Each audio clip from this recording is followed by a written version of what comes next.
Assalamualaikum warahmatullahi wabarakatuh. Innal hamdalillah nahmaduhu wa nasta'inuhu wa nastahdihi wa nastaghfiruh wa na'udzu billahi min shururi anfusina wa min sayyiati a'malina. Man yahdihillahu fala mudilla lahu wa man yudlilhu fala hadiya lahu. أشهد أن لا إله إلا الله وحده لا شريك له وأشهد أن محمدا عبده ورسوله يا أيها الذين آمنوا اتقوا الله وقولوا قولا سديدا يصلح لكم أعمالكم ويغفر لكم ذنوبكم ومن يطع الله ورسوله فقد فاز فوزا عظيما. الحمد لله الذي بنعمته تتم الصالحات. ربنا آتنا من لدنك رحمة وهيئ لنا من أمرنا رشدا. اللهم آت نفسي تقواها وزكيها وأنت خير من زكاها أنت وليها ومولاها. Alhamdulillah, syukur pada Allah Subhanahu wa taala kerana dengan rahmat dan juga limpah kurnia yang Allah Subhanahu wa taala berikan pada kita, dapat kita sama-sama berada dan berkumpul dalam majlis ilmu pada pagi ini. Dan kita syukur pada Allah Subhanahu wa taala kerana Allah taala berikan kepada kita sihat tubuh badan, ketenangan jiwa dan juga kecukupan daripada makanan. Dan itulah apa yang disebutkan oleh Nabi SAW itu sendiri tentang tiga nikmat itu, iaitu sihat tubuh badan, aman dan tenteram jiwa, cukup makanan yang ingin dimakan setiap hari. Dia ada satu hadis yang diriwayatkan oleh Al-Imam Ibnu Majah dalam kitab dia Sunan Ibnu Majah, yang mana hadis itu diriwayatkan daripada sahabat yang bernama Mihsan Al-Ansari. Hadis itu diriwayatkan daripada anaknya Ubaidillah bin Mihsan Al-Ansari. Kata Ubaidillah an abihi, yakni daripada Mihsan Al-Ansari, qala, berkata, qala Rasulullah sallallahu alaihi wasallam, berkata Nabi sallallahu alaihi wasallam, man asbaha minkum mu'afan fi jasadihi, barang siapa yang pada pagi harinya Allah Ta'ala berikan kesihatan pada tubuh badannya, dia boleh bergerak, dia boleh bangun macam biasa, aminan fi sirbihi, kemudian aman jiwanya, maknanya tenang jiwanya, tidak terlalu terkesan dengan keserabutan, tak rusing, tak fikir apa-apa, indahu qut, kata hadis, di sisinya ataupun padanya ada makanan, yakni makanan utama, indahu qutu yaumihi faka'annama hizat lahu dunya, seolah-olah dunia telah dihimpun untuknya. Maknanya Nabi sebut dalam hadis tu kebaikan kepada setiap manusia, iaitu kebaikan berhimpun kepadanya kesihatan tubuh badan, keamanan ataupun ketenangan jiwa, kemudian ada makanan untuk dimakan.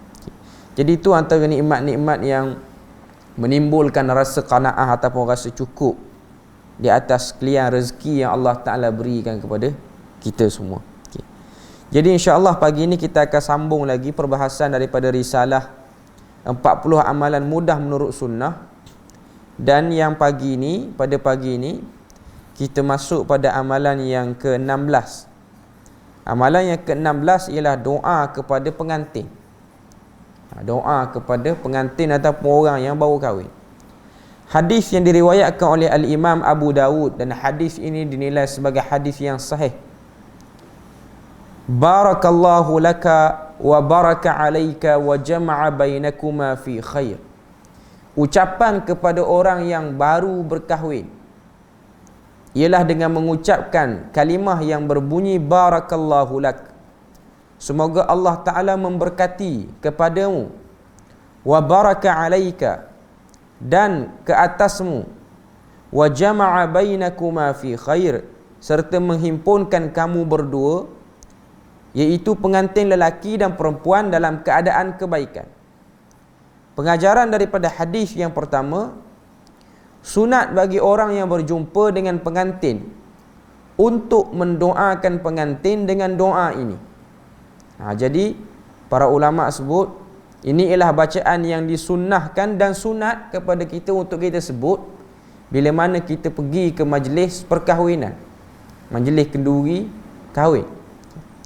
Yang kedua, pada zaman jahiliyah, kata pengarang, dia kata pada zaman jahiliyah masyarakat mengucapkan lafaz birrifa wal banin yang bermaksud moga serasi dan dikurniakan anak lelaki.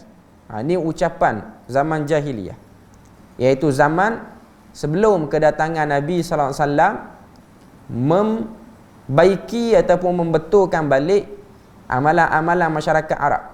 Jadi bila mana berlangsung ataupun berlakunya perkahwinan, mereka akan sebut perkataan tu birrifa wal banin. Semoga pasangan ini serasi. Maknanya tidak ada pertelagahan, pergaduhan, tak ada. Kemudian dikurniakan zuriat lelaki ramai.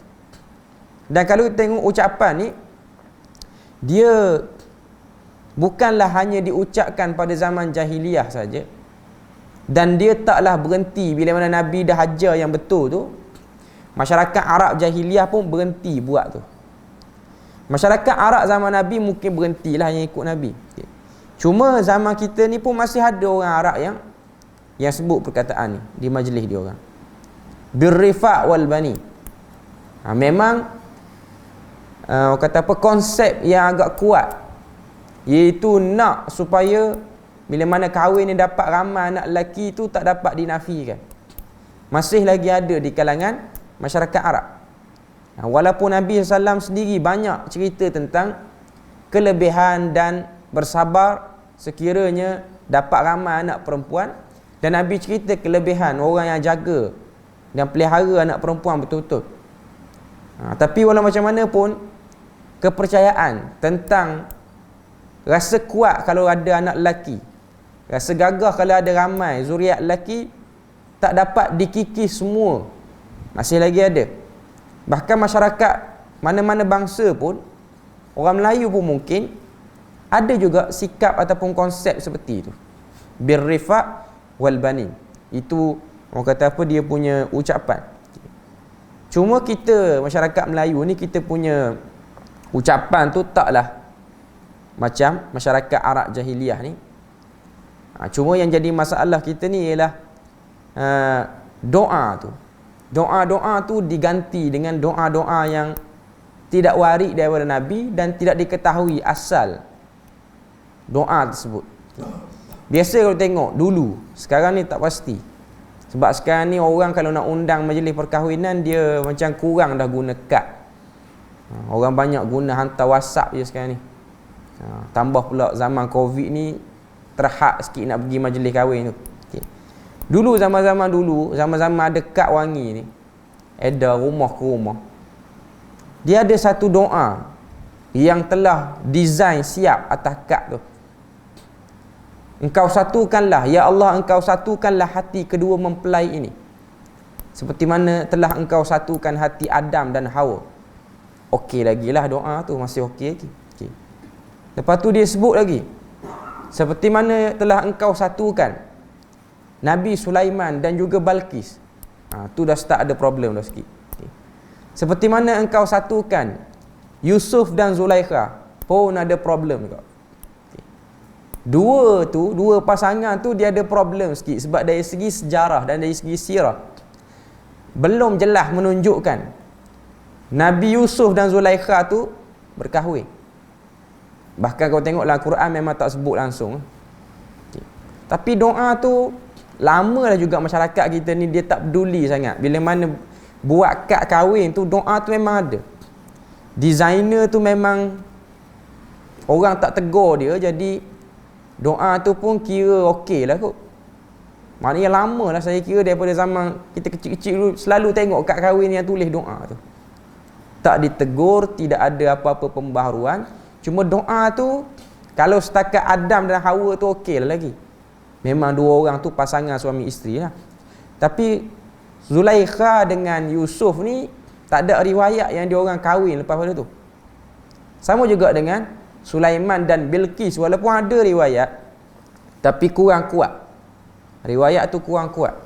Quran pun tak jelaskan dengan terang perkahwinan Sulaiman dan Balqis.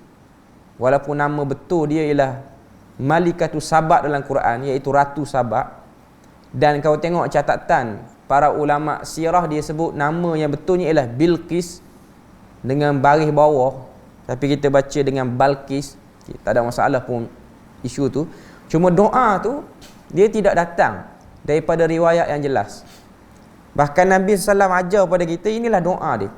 Doa yang diriwayatkan oleh Al-Imam Abu Dawud. Lafaz, balik semula pada Ar-Rifa' wal Bani tu, para ulama sebut lafaz ini ditegah oleh Nabi SAW. Maknanya ada hadis Nabi larang. Dia macam larangan sebut nama lama kota Madinah, Yathrib. Bila mana Nabi SAW dia namakan kota Madinah ni dengan nama Yathrib, dengan nama Madinah. Sebelum tu Yathrib. Yathrib tu dalam bahasa Melayu kita maksud dia kota yang rosak ataupun kota yang ada problem penyakit. Nabi namakan kota Madinah ni dengan Tibah. Madinah tu nama khusus lah. Nama-nama lain ialah At-Tibah. Tibah tu maksud dia penyembuh. Nabi kata kepada para sahabat, sesiapa yang memanggil Madinah dengan nama Yathrib ataupun nama lama, falyastaghfirillah, hendaklah dia beristighfar pada Allah. Hadis tu jadi perbahasan para ulama. Berdosa ke kita kalau kita sebut nama Yathrib tu? Adakah dia menyebabkan kena dosa? Dia tak kena dosa, cuma yang tepatnya lah dia tak kena dosa. Cuma ia nak tunjukkan pada kita Nabi dia tak suka bila mana benda-benda tu dinisbahkan kepada keburukan ataupun sial. Nabi tak suka.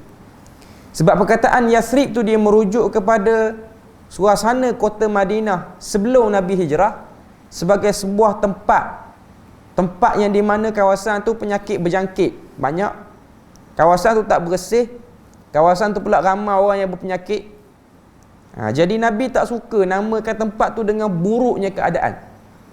Sebab tu bila mana Nabi dan para sahabat sampai ke Madinah hijrah, Nabi tengok sahabat-sahabat ni terkesan dengan cuaca dan suasana Madinah.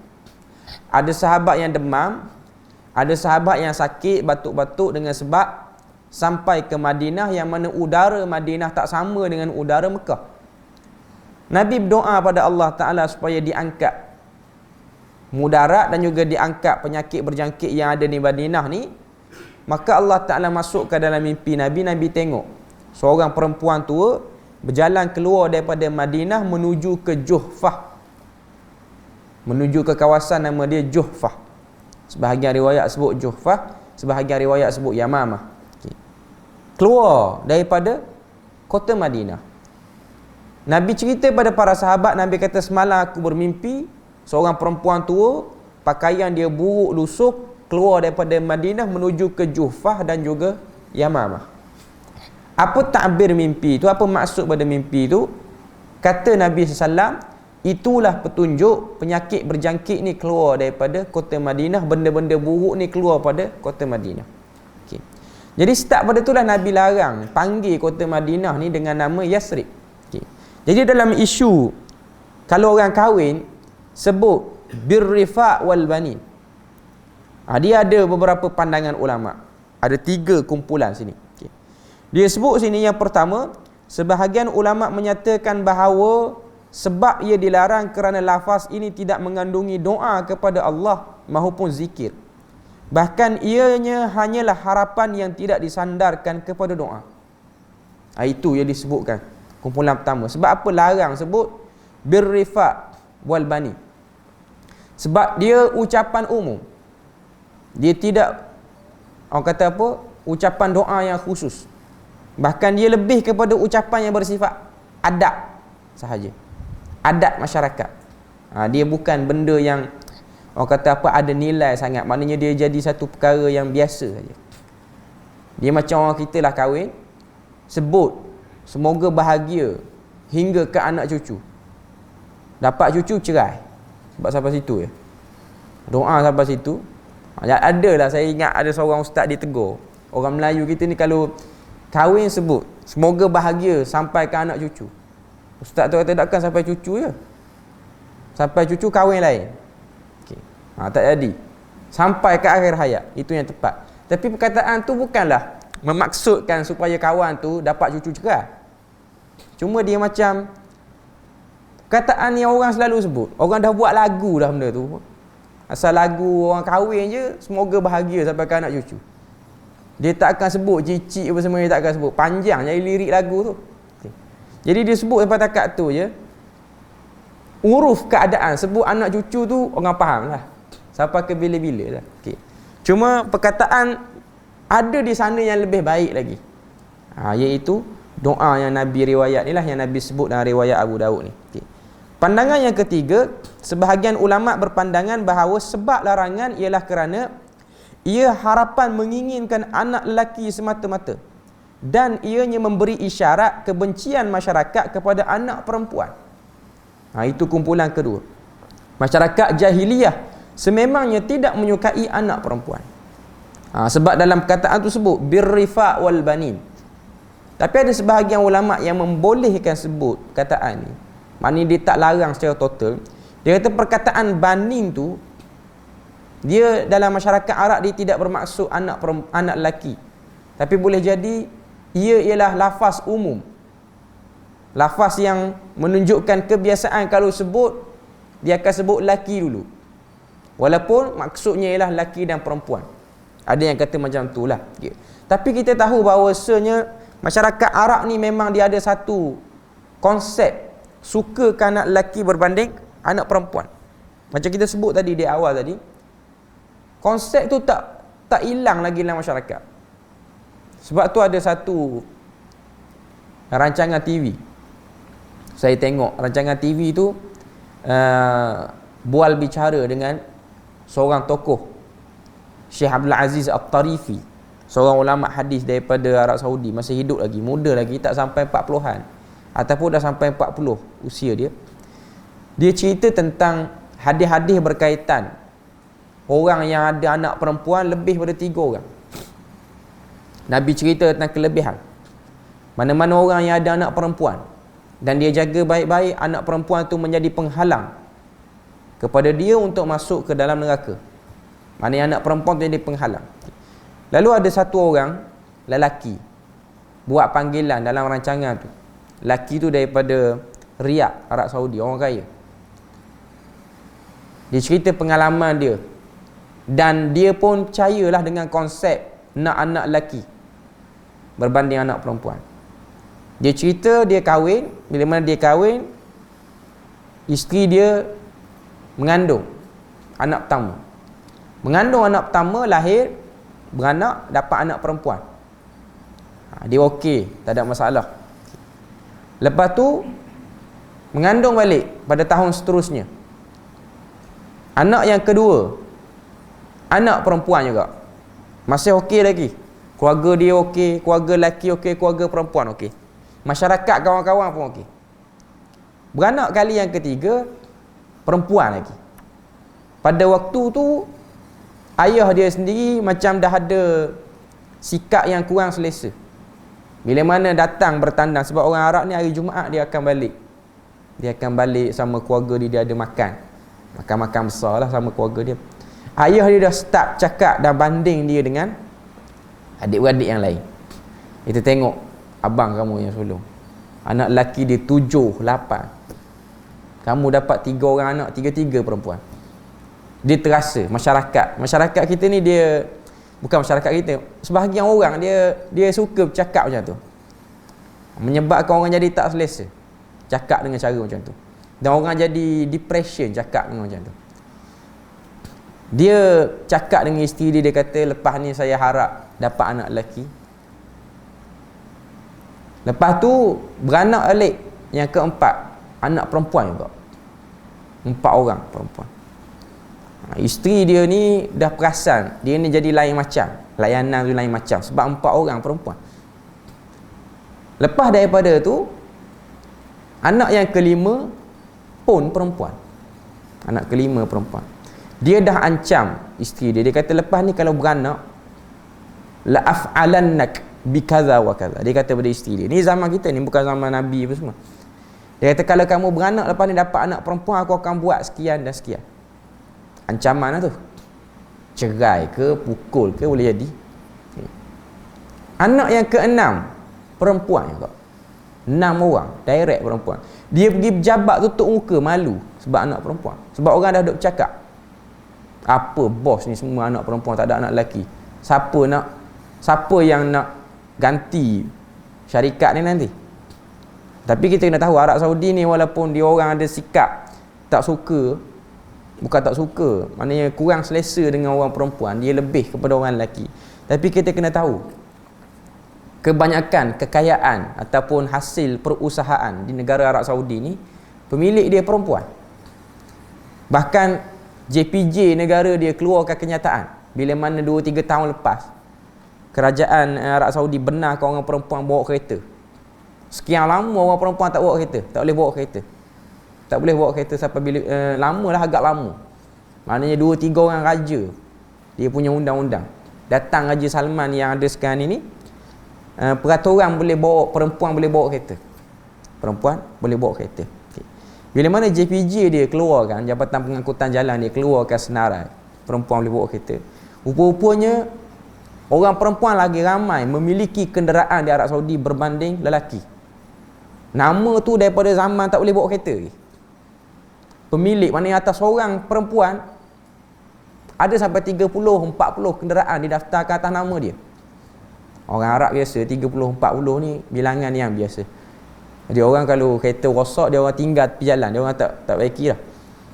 Sebab baiki lebih mahal kos banding beli baru, baik beli baru. Sebab tu kalau tuan pergi ke Jeddah ke Arab Saudi ke, dia ada kereta parking tepi jalan.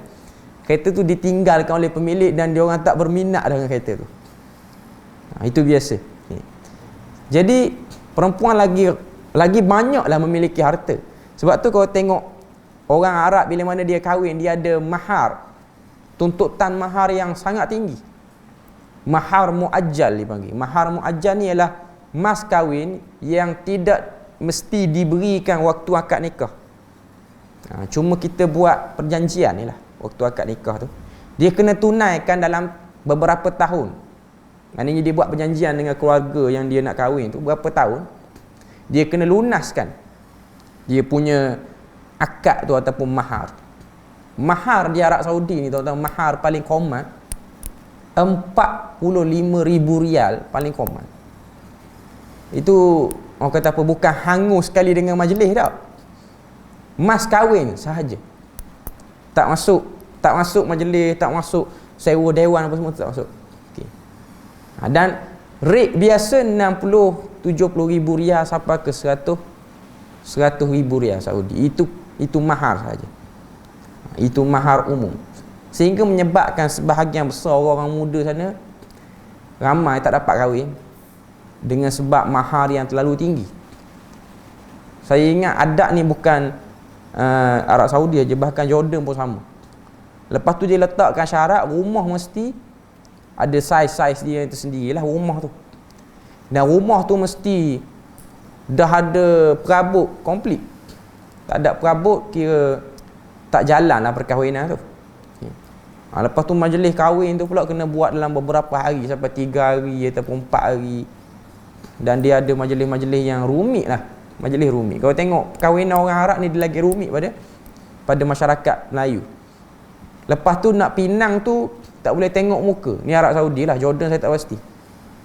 Tak boleh tengok muka. Dia bila mana kita nak pinang, nak buat proses peminangan tu, keluarga perempuan hanya boleh beri gambaran saja. Okey, perempuan ni muka macam ni, muka macam ni, muka macam ni. Dia tak akan bagi kita tengok sampai selesai akad nikah, baru dapat tengok. Jadi benda tu dia khilaf sunnah, dia tidak ikut sunnah. Ni kebanyakan kalau orang yang belajar agama mungkin okey lah sana. Okay. Menyebabkan benda tu, ada orang ambil kesempatan. Dia tahu lelaki yang dia nak kahwin tu kaya, dan dia ambil kesempatan atas adat Dia kata malam ni kita nak buat taswif. Taswif ni maksud dia mensifatkan perempuan dalam majlis tu. Nak beritahu perempuan ni muka. Jadi dia pun cerita, anak dia muka macam ni, mata macam ni. Dia tipulah, anak dia tak cantik sangat. Dia cerita kawan tu, memang kawan tu keluar Elio dah dengar lah tu. Boleh kata macam tu, cantik. Kahwin hitam rupanya. Dia duduk ceripu malam tu bukan main. Tapi akad dah buat dah. Akad tu bukan sikit, 100,000, 200,000. Pening kawan tu nak tarik balik pun, hangus duit tu dah confirm dah. Jadi itu juga antara sebab lah kes-kes penceraian di sana pun agak tinggi. Okay. Jadi nak beritahu pada kita, benda tu termasuk daripada benda-benda yang tidak ada syariat ataupun Nabi tak letakkan. Tapi adalah satu kabilah di negara Arab, di Arab Saudi ni ada satu kabilah, saya tak ingat nama apa, tapi terkenal lah kabilah tu. Satu keaiban kalau letak mahar tinggi untuk anak perempuan. Dia ada kabilah sana.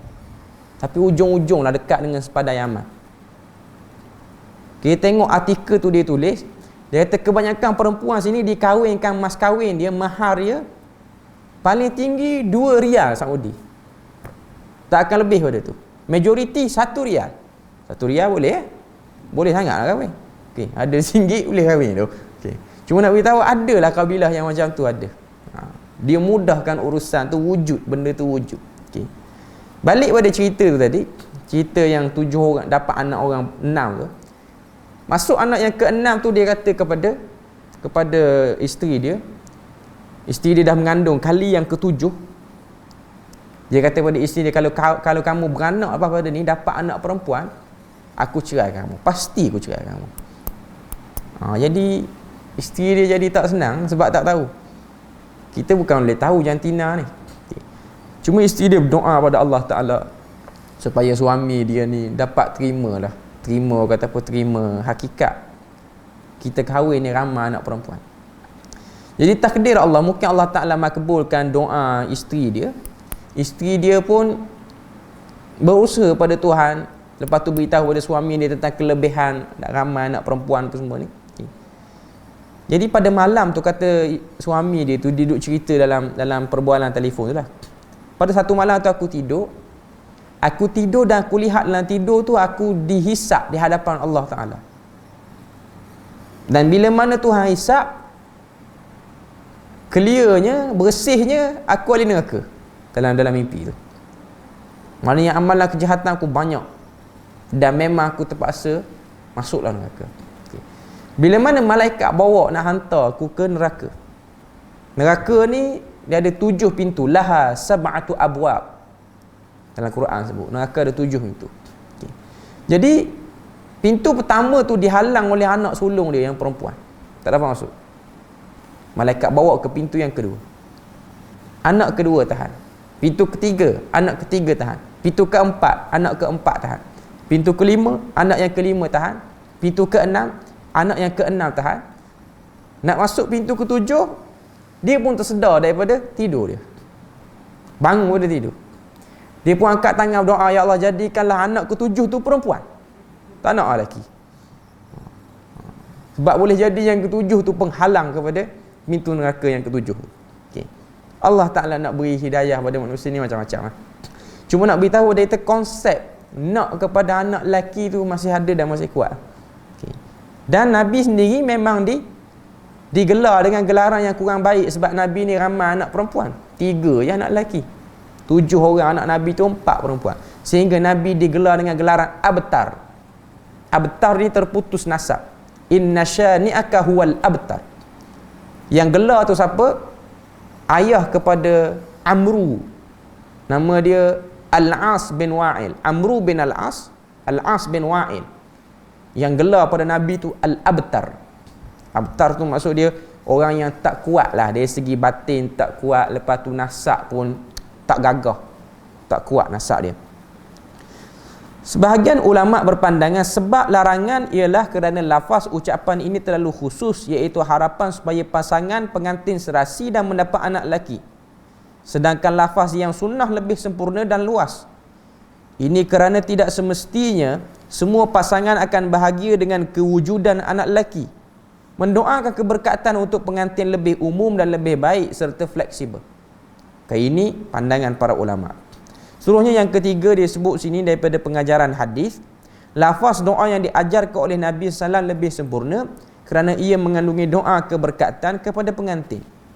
Mendoakan keberkatan lebih luas kerana ia merangkumi semua perkara kebaikan. Moga Allah memberkati diri pengantin, apa yang ada padanya dan apa yang dikurniakan kepadanya. Jadi nak sebut pada kita, doa yang Nabi ajar ni sangat-sangat baiklah. Kita ambil satu lagi doa. Doa yang diriwayatkan daripada Abu Daud juga, tapi hadisnya dinilai sebagai hadis hasan. Apabila seseorang di antara kamu berkahwin dengan seorang wanita. Ini doa orang yang kahwin. Tadi doa kita pergi majlis kahwin orang. Ni doa orang yang kahwin, lelaki tu. Bila mana dia baru kahwin. Apa yang dia perlu ucapkan? Kata Nabi, doa dia, Allahumma inni as'aluka khairaha wa khaira ma jabaltaha alaihi wa a'udzu bika min syarriha wa syarri ma jabaltaha alaihi. Ya Allah, sesungguhnya aku mohon kepadamu kebaikan wanita ini dan apa yang telah engkau ciptakan untuknya, dan aku mohon perlindungan kepadamu daripada keburukan wanita ini dan apa yang telah engkau ciptakan untuknya. Dan apabila membeli unta, yakni kenderaan baru, hendaklah memegang puncak ataupun bonggolnya lalu mengucapkan seperti itu. Jadi doa ni boleh diucapkan bagi orang yang baru kahwin, ucap pada isteri. Letak tangan atas hubung-hubung isteri, lepas tu doakan dengan doa ni. Okay. Tapi nak kena sebut sikit. Letak tangan doa atas hubung-hubung ni, bila kita kena buat? Bila mana kita dan isteri sahaja. Maknanya dalam bilik lah. Tapi dia jadi satu adat hari ni, dia duk buat time bersanding tu. Kalau tuan-tuan tengok, ramai orang duk buat macam tu. Yang duk buat tu pun ustaz-ustaz lah. Dia jadi orang berani buat sebab ustaz-ustaz dulu buat. Maknanya kahwin, berdoa, lepas tu orang ambil gambar, tangan letak atas hubung-hubung, buat dalam majlis tu. Dulu orang Melayu kita dia ada satu adat batal air semayang. Tapi lepas pada mengaji banyak sikit baru tahu suami isteri ni tidak semua mazhab kata batal air semayang. Jadi majlis tu dia tukar pada majlis sentuh hubung-hubung pula. Jadi majlis sentuh hubung-hubung depan ramai ni tidak ada juga daripada cara yang betul. Nak sentuh dua orang tadi. Yang tu bukan setakat hubung-hubung, semua boleh sentuh. Cuma nak sebut pada kita, amalan tu orang duk tunjuk, orang selalu tunjuk. Dia bukan benda yang betul. Bukan kata salah secara total. Tapi atas dasar warak tak perlu kot. Rasanya tak perlu. Okay. Jadi kita baca bila mana kita bersama dengan isteri sahaja. Dan juga bacaan ni boleh baca ketika mana beli kenderaan baru. Dalam hadis Nabi kata, letakkan tangan di atas puncak bonggolnya lalu bacakan doa tu. Bonggol unta. Kenderaan lah ni. Okay. Tapi kalau kereta, letaklah tangan pada mana-mana tempat di kereta tu, baca gilah doa ni. Motor ke apa, basikal pun. Mana yang nak sebut pada kita, ini doa sunat bila mana kita ada kenderaan baru ataupun pengantin tu baru kahwin, maka dia baca dengan doa ni, minta pada Allah Ta'ala supaya Allah Ta'ala beri kebaikan daripada apa yang kita dapat. Daripada isteri, daripada kenderaan. Jadi ni antara orang kata apa, amalan-amalan ataupun sunnah yang sangat baik lah.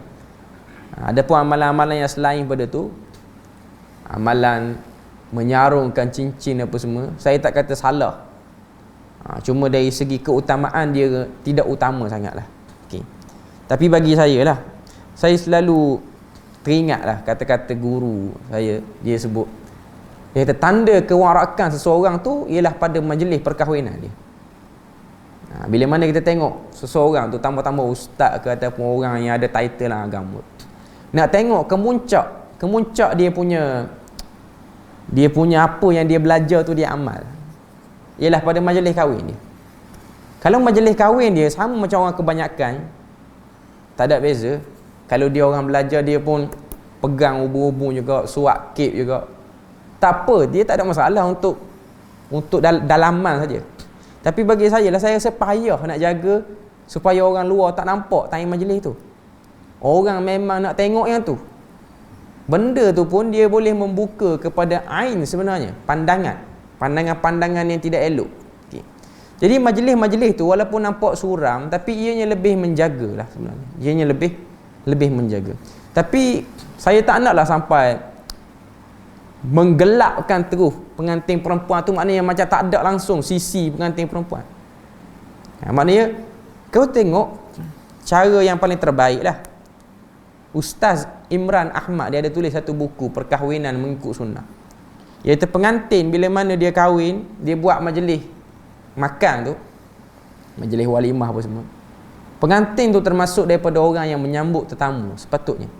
Sebab nak tunggu doa pada tetamu tu. Tunggu doa pada tamu. Okay. Bila mana pengantin dia orang kata apa, dia duduk atas pelamin tu, jadi dia tak salam sangatlah dengan tetamu ni, tak bercakap dengan tetamu. Jadi dia tak tahu tetamu sebut apa. Kalau pengantin duduk depan pintu dewan ke, pintu rumah ke, tunggu orang, dia yang bagi orang kata apa, goodies, door gift semua tu dia yang bagi. Jadi boleh dengarlah doa pengantin. Kalau kita duduk atas pelamin, orang kutuk kita bawah, kita tak tahu. Orang kutuk itu, tak padam muka nak pakai kolok, tak pernah pakai. Dengan kerih lah, dengan apalah. Bila mana kita duduk depan, dia takkan kata macam tu. Okay. Jadi dia ada satu hikmah juga lah, kita boleh tengok. Okay. Dia tak nak doa ikut sunnah tak apa, tapi dia doa, dia sebut benda yang baik. Maknanya pengantin tu melayan tetamu yang datang. Okay. Maknanya tak salah nak buat resepsi apa semua, tak salah, tapi tertutup lebih baik lah. Tertutup. Tapi sekarang ni pun tak berapa orang nak buat sangat lah. Dengan sebab COVID-19 ni memang betul hikmah banyak tuan-tuan. Yang benda-benda yang biasa buat, habis tak boleh buat kerana dia. Walaupun geram jugalah Siva Gangga punya hal. Okay. Cuma nak beritahunya, orang kata apa, benda tu banyak menutup benda-benda yang jadi kebiasaan. Sebab itulah perkataan norma baharu tu memang betul-betul jelas dan kita dapat lihat normal baharu. Dia nak normalkan benda yang baru. Manusia ni nak paksa buat satu benda baru, kalau tak ada sebab dia payah. Kena ada satu penyakit datang baru boleh ubah. Maknanya kita boleh tengok itu hikmah yang agak besar juga lah. Jadi majlis kahwin boleh buat sekarang ni, cuma nak bersalam, nak apa, nak dekat-dekat dengan pengantin tak boleh kot. Okay. Cuma kita tak naklah tertutup macam setengah-setengah bangsa atau masyarakat. Kalau tuan-tuan tengok, saya pernah pergi majlis perkahwinan orang Arab zaman belajar. Orang Arab ni dia agak tertutup. Dia majlis kahwin. Yang saya pergi tu majlis kahwin, tapi tak ada seorang pun orang perempuan. Laki semua. Kita jadi confused. Tapi dia tulis dekat kad tu hafluz zafaf. Majlis perkahwinan lah dalam bahasa Arab. Hafluz zafaf sekian-sekian. Kita tengok, tak ada satu orang perempuan pun. Laki semua. Hidang makanan pun laki. Yang joget dekat sejam pun laki kot. Semua tak ada. Okay. Benda tu Arab dia saya tanya, kita cuba nak tahu macam mana masyarakat. Dia kata perempuan duduk dalam satu dewan, dia hanya dibuat tayangan je apa yang orang lelaki buat luar sahaja. Dia orang berjoget, tapi joget dalam dewan tu je lah. Dia orang tak berjoget lah luar ni. Okay. Dia sebut lah benda tu, maknanya kita nak tahu something. Okay. Cuma macam tu pun dia macam tak berapa tu sangat, terlampau tertutup sangat. Tapi masyarakat sana dia memang selesa dengan cara tu. Dan bagi saya memang munasabah dengan masyarakat sana, sebab majlis kahwin dia orang ni agak ekstrim. Dia bila mana sampai dekat rumah pengantin lelaki tu, pengantin perempuan, yang Jordan pun ada, yang Arab Saudi lagi dahsyat. Semua buka bonet kereta dia orang mahal-mahal, buka bonet, keluar senapang semua. Kita tengok apa benda, nak buat pembarisan apa, dia tembak peluru ke udara. Dia macam belah Thailand pun ada benda ni. Dia ada satu amalan tembok, merata tembok sampai habis, pakai M16 yang mahal-mahal semua, sampai puas dekat 40 minit menembak saja baru selesai. Dan dia pernah jadi satu kes, kalau di Jordan tu ada satu kes, ada satu peluru tu dia jatuh kena pada satu orang, dah mati dalam majlis perkahwinan tu. Jadi kerajaan Jordan keluarkan qarar, SOP lah untuk buat majlis kahwin ni, jangan buat di kawasan lapang, jangan buat di kawasan halaman rumah, buat di padang, nak menembak tu. Tak boleh nak buang adat tu, sebab dia orang memang suka menembak pun. Jadi dia orang tembak, peluru sesak macam mana boleh kena pada orang. Dan dia pernah ada kes lah, sebab majlis kahwin kita tak boleh nak kawal budak-budak kecil yang ada. Jadi budak kecil pegang senapan dia, terpegang dekat picu tu, jadi menembak ke atas, keluar peluru. Jadi itu benda dia lah. Jadi bila mana majlis kahwin ni berpada-pada saja. Nak gembira tak ada masalah. Cuma yang pasti doa-doa yang baik itu tidak lekang daripada bibir orang yang datang ataupun daripada yang buat majlis itu sendiri. Jadi itulah dua doa yang kita sebut pada pagi ini, dan rasanya setakat tu saja kita punya perkongsian pada pagi ini. InsyaAllah kita akan sambung minggu depan seterusnya. Subhanakallahumma wa bihamdik, asyhadu an la ilaha illa anta wa astaghfiruka wa atubu ilaik. Wassalamualaikum warahmatullahi wabarakatuh.